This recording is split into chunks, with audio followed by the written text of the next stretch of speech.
area vocabulary. Design is a discipline of study and practice focused on the interaction between a person, a user, and a man-made environment, taking into account aesthetic, functional, contextual, cultural, and societal consideration.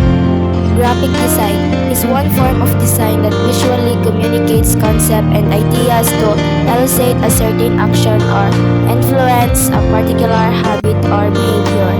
Graphic designer. These are professionals proficient in addressing communication issues and presenting solutions in a clear and visually appealing fashion. Desktop publishing or DTP is the use of the computer and software to create visual display of ideas and information. Visual hierarchy.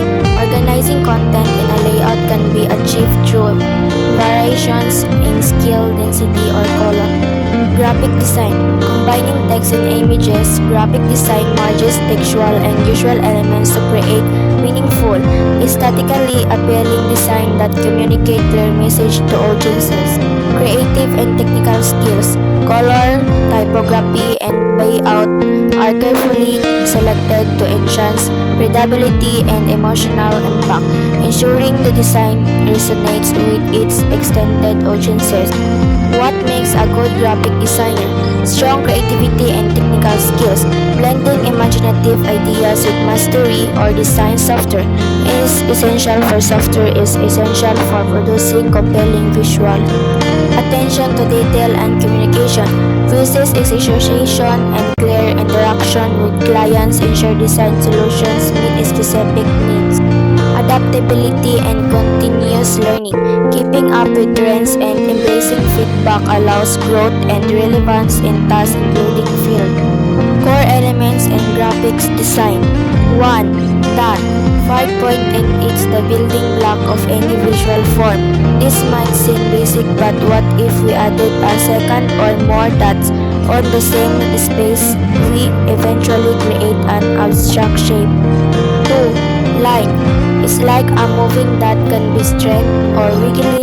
It's a simple mark we use in art. When we place lines strategically, they help guide our eyes to important parts of a pictures or design.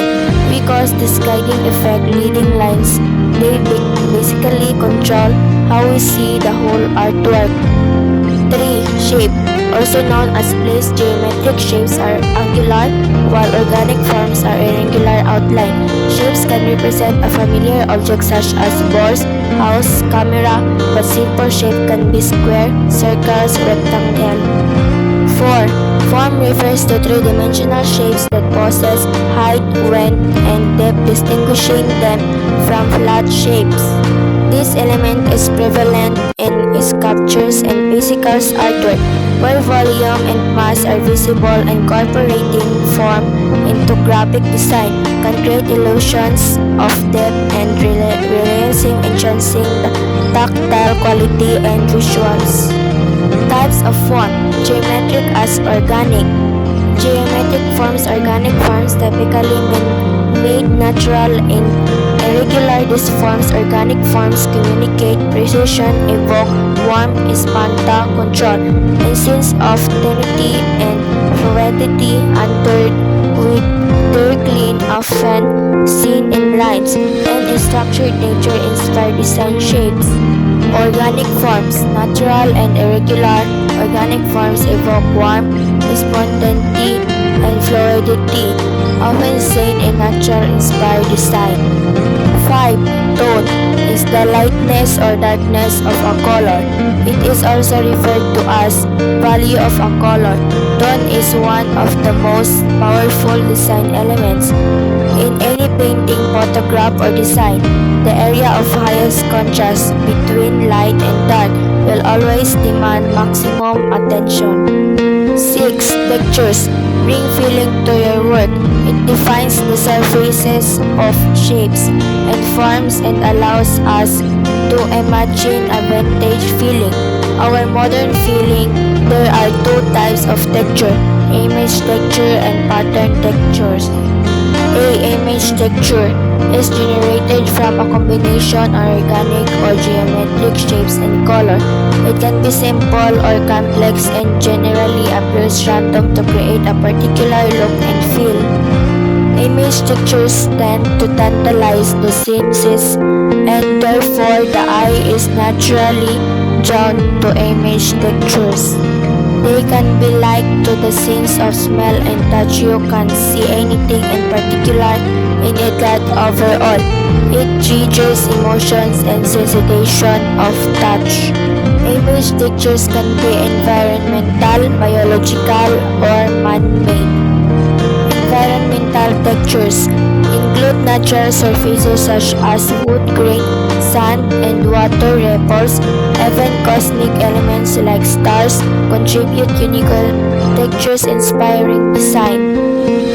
Biological textures encompass organic materials like skin, fur, feathers, and animal prints, offering intricate patterns and tactile impressions drawn from the living world. Man-made textures created through human artistry and industry, including paintings, textiles, photographic effect, typography style, and graph papers. B. Pattern texture is also generated from organic or geometric shapes and color through pattern texture is mostly manufactured. Patterns can be simple or complex, but unlike image textures that generally appears random, patterns appear more structured. Color refers to the use of different hues, shades, and tones to create visual interest, convey message, and evoke emotions in various design projects. It plays a crucial role in grabbing attentions, conveying meaning, and influencing the overall mood or atmosphere of a design. It involves understanding the color wheel, color theory, and principles such as contrast, harmony, and saturations. Designers use colors strategically to establish hierarchy, emphasize important elements, create visual balance, and establish brand identity. Serif typefaces. Characteristics. Serif fonts feature small decorative stroke and character ends, offering a traditional and formal feel usage. Commonly used in print media like books and newspapers, serif help guide the reading flow, improving eye contact and comprehension. Popular examples: Times News Roman, Gloria, and Garaman exemplify timeless serif styles for professional and literary work. Number 8. Text, also referred to as typography, is the strategic arrangement of type to make written language readable and usually appealing. The art of typography is one of the most important skills every graphic and web designer needs to master. It's central to every form of design, both print and digital. We use typography to describe the shapes, forms, and lines that make up a letter. There are two common style categories of text: serif and sans serif. Sans serif typefaces.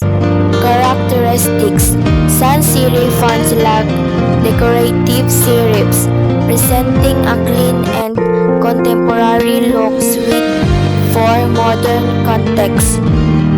Benefits: ideal for digital displays, signage, and advertisement as their clarity enhance readability, especially from a distance. Popular examples: Arial, Helvetica, and Verdana are prominent sans serif choices widely used across media platforms.